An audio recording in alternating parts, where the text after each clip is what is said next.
And with us right now, we've got Valentine Aseyo. And Valentine, you are the founder and CEO of Matador Meggings, a company that you started just a year ago, and you're already going through some pretty exciting growth. And first off, thank you so much for joining us. Thank you so much. It's such a pleasure.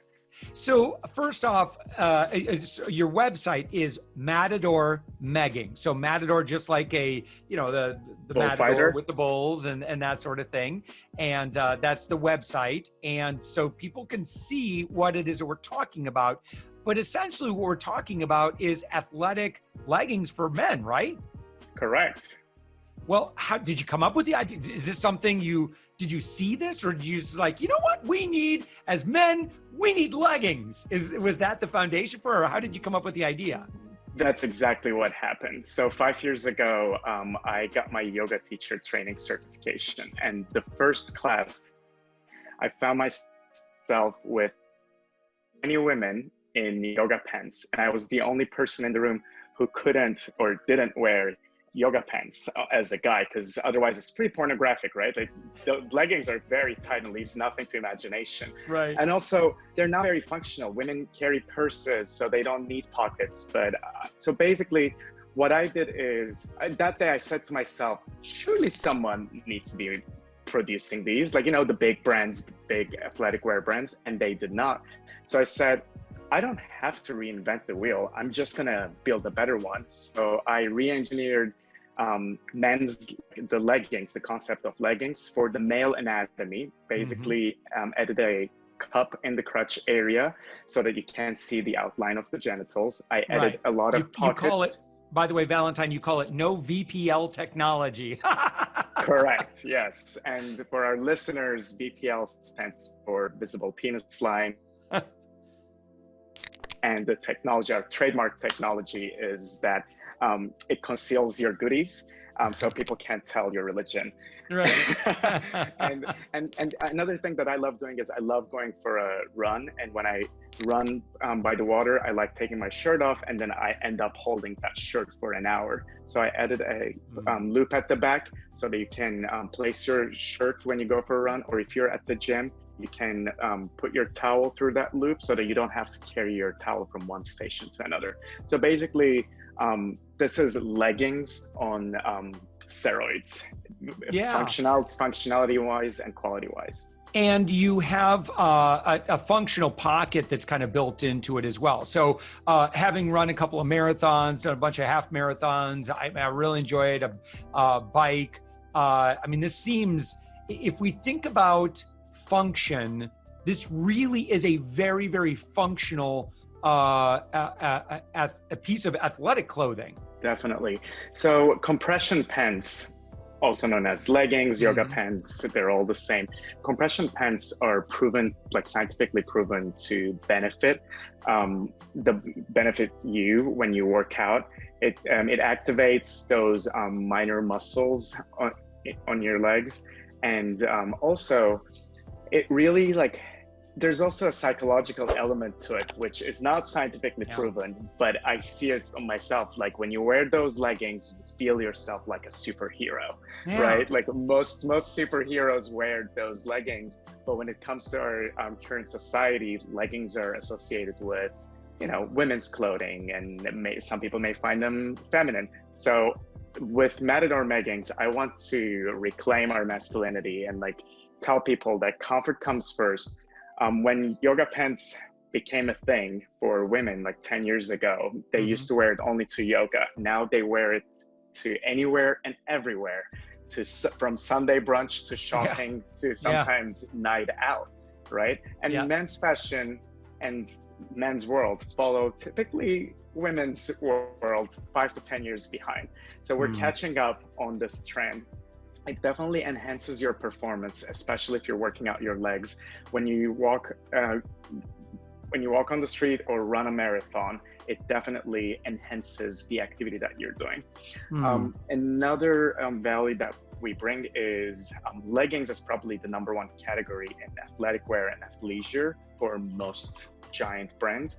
But when you walk into the store, all you have is black, gray, navy, and sometimes white. So it's Yeah. all these boring colors. And if you want fun patterns, you need to go to Amazon and buy those Chinese leggings for $9.99, but then they feel like nylon and plasticky, and you put them on and your skin starts itching. So what Matador Meggings did is basically bringing best of both worlds together. It's the performance and quality and functionality of these premium brands combined with fun patterns, amazing prints, and bold colors.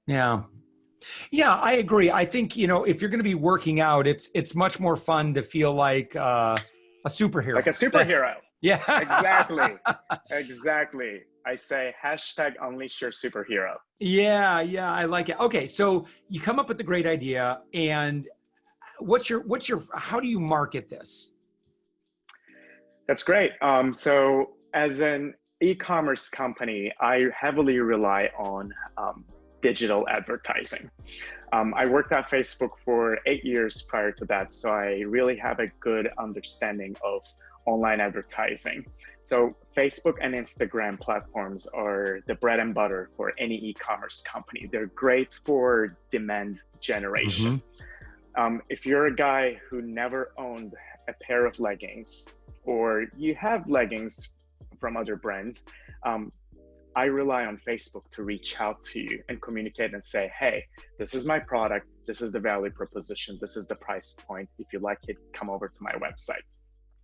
So this is demand generation. When it comes to demand fulfillment, of course, we're looking at Google, Bing, Yahoo, basically search ads, display ads, shopping ads. And these are great tools for demand fulfillment. Here, I'm not necessarily creating the demand. Someone goes to Google or Bing or Yahoo, searching for men's athletic wear, men's compression pants, leggings, things like that. And then they see my ads and they land. These are the top two ways. Of course, there are many other ways. For example, affiliate marketing is really big for e-commerce companies. That's basically when you have all these alliances with websites, publishers, influencers, and it's based on revenue share, so that people are willing to distribute your links and send people to your website. PR is really important. We officially launched right around Black Friday, and since then we made an appearance on many articles and the magazines, and that obviously generated a lot of organic traffic to the website. So as an entrepreneur, if your business is I was going to say if you have an e-commerce business, but I take it back, like any kind of business benefits a lot from organic reach, especially when it comes to shopping. Research shows that consumers need to be exposed to your brand for around like 7 to 12 times at least before they make a purchase decision. So that means you can't just rely on one single Facebook ad and expect people to click on it and purchase something right away. No, first they need to see you maybe on Facebook or somewhere else. Then they need to see your name again on a piece of article on a men's fitness magazine. And then they need to see you again, and then maybe they search for you and then they find you. So the goal here is to increase the number of touch points as much as you can. So in the beginning here, I know that you really came up with some good, there are some things that you did well, and probably some things that in hindsight you would have tweaked a little bit. And you had a kind of a list, right, of things that you share with other business owners. Say, listen, learn from my experience. Here's what I did, and here's what I wish I did. What are some of those tips? Definitely. The first one is, I kind of mentioned this earlier, don't try to reinvent the wheel, just build a better one.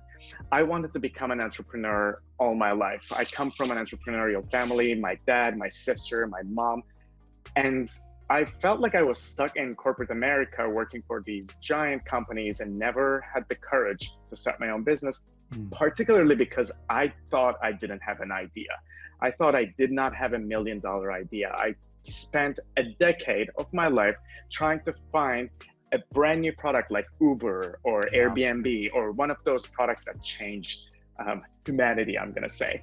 Well, guess what? That idea never came to my mind, and I wasted all these years. Only when I went to this yoga class and I had this life experience, I said to myself, wait a sec, I don't need to invent the wheel. I just need to build a better one. If you look as an entrepreneur, if you look around you, for example, I'm sitting in my living room right now and I look around, there's kettle, there is TV, there's clothing, everything needs improvement. There's room for improvement in every single product that you use. So take one of them, ideally something that you're passionate about and you use a lot, and then see how you can improve it. So that is probably one of the things that I learned. If you want, I can give you more. Yep, keep going. Of course. The second big mistake I did, and I'm telling you this based on my mistake, dear entrepreneur, don't try to be everything to everyone. So I came up with this idea. I said, oh, why don't I create a Meggings brand? In other words, men's leggings. I should have stopped right there and came up with the perfect product and launch it. But being an overzealous person myself, I said, you know what? I should have a top collection. And then now I have 18 different tops, from tank tops, t-shirts to hoodies in my top collection. I said, I'm gonna do joggers too. Now I have a joggers collection. There's like 26 of them. And then I have accessories. So what happened is I spent an entire year putting together this full-fledged brand, an entire collection. And to give you an idea, like designing or developing a mobile app or designing and developing clothing, it's the same workflow. It takes a couple of weeks to a couple of months. So if I decided to make only Meggings, it would have taken me maybe like 3-4 months. I would launch my brand, start building an audience and customer base, and raise more capital. And then over time, I'd be like, you know what? I have a good customer base. Let me integrate joggers. Let me add tops. It's been a year or two. I think it's time for accessories. So that would have be helpful to speed things up, and then so that I can learn better, gain more momentum, and move faster. But I thought I wanted to be everything to everyone. I wanted people to come to my website and then buy everything. See, if you're one of those big fitness brands, that I'm not gonna give you names, but of course we all know where you shop for your, your joggers or your basketball shoes or your, shorts or tank top. If you go to one of those brands, you will find everything, because they've been around for 100 years. They can afford to be everything to everyone. But as an entrepreneur, you cannot. So don't try to appeal to, my mistake was, I'm going to target all men in the States and I'm going to offer everything they need to work out. That was a big mistake. Instead, I should have said, I'm going to have one product or maybe two, and this is my niche that I'm going to go after. Once I master that audience with my product, I can gradually expand my audience as well as my product portfolio. So that was the second mistake that I did, which I beg you, don't do it. One more, and then unfortunately we're gonna, just one more, and then let's make sure people know where to find you, and of course they can start training like a superhero. Definitely. So the third one is probably the biggest mistake I made, which is start marketing early. See, I launched my brand over a little bit over a year ago, and I said, well, I don't have a product, I don't have anything to share, I don't have anything to communicate. So I waited for 6 to 9 months to actually have the prototype, build the website, and December 1st, I opened my store and I launched my Instagram account and I started running ads. I had 0 customers waiting for me. I had 0 followers on Facebook or Instagram. Everything was new. So I started from nothing. Had I known what I know now, what I would do is create a website, one single page, one landing page website a year ago, and then explain people what I'm building.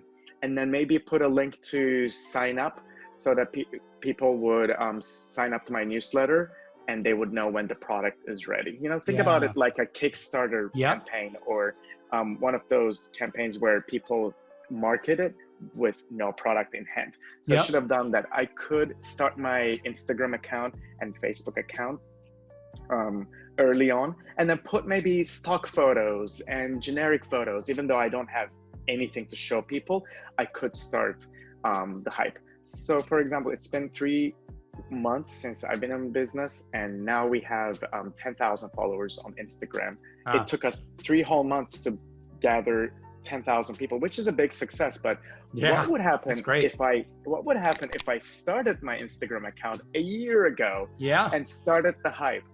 Yeah, right. Share all the behind the scenes stuff, you know, all that stuff. Exactly. People love that. Maybe like the production, maybe show people the sketches. Oh gosh, Yeah.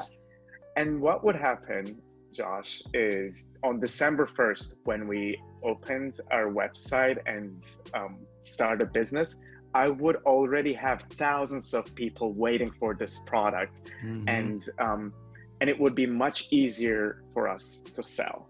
Yeah. So that's my big tip for any entrepreneur out there. If you have the idea, that's the time to start marketing. Don't wait till you have a prototype or till you completely fleshed out your product. In the ideation phase, start your Instagram, start your Facebook page, start a website with one single page, and start collecting email addresses, and let people follow you and sign up, so that by the time you do the official launch, you already have a sizable audience waiting to buy your product. Love it. I love it. Well, Valentine Aseyo, the website is matadormeggings.com, and you can go there and check out exactly, again, if there are superheroes among us, this is exactly what they'd be wearing when they're out training. And congratulations on your success. I know you've gotten some great sales volume, right? I mean, again, even with, you know, in hindsight, the things that we wish we'd done differently, you're off to an amazing, amazing start. So congratulations on that. And so Valentine, and anything else that someone should know? Obviously you've got aside from the website, you've got a great Instagram following. Anything else? Yeah, I think my favorite part of my business, my job, is customer feedback and seeing actual people, Joe on the street, wearing my product. So we just started this Instagram account called Bulls of Matador Meggings. It's written at Bulls of Matador Meggings, and I call our customers bulls. And so basically on this Instagram account, you can see not professional models, but people like you and I wearing my product. UGC, my friend, user-generated content. Absolutely. Exactly. We should all be doing everything we can to encourage UGC. And that's absolutely brilliant what you're doing. I actually saw that account. So awesome. Valentine, thank you so much for joining us again. Matador Meggings at matadormeggings.com. Valentine Aseyo, thank you so much for joining us. Thank you so much, Josh. It's been a pleasure.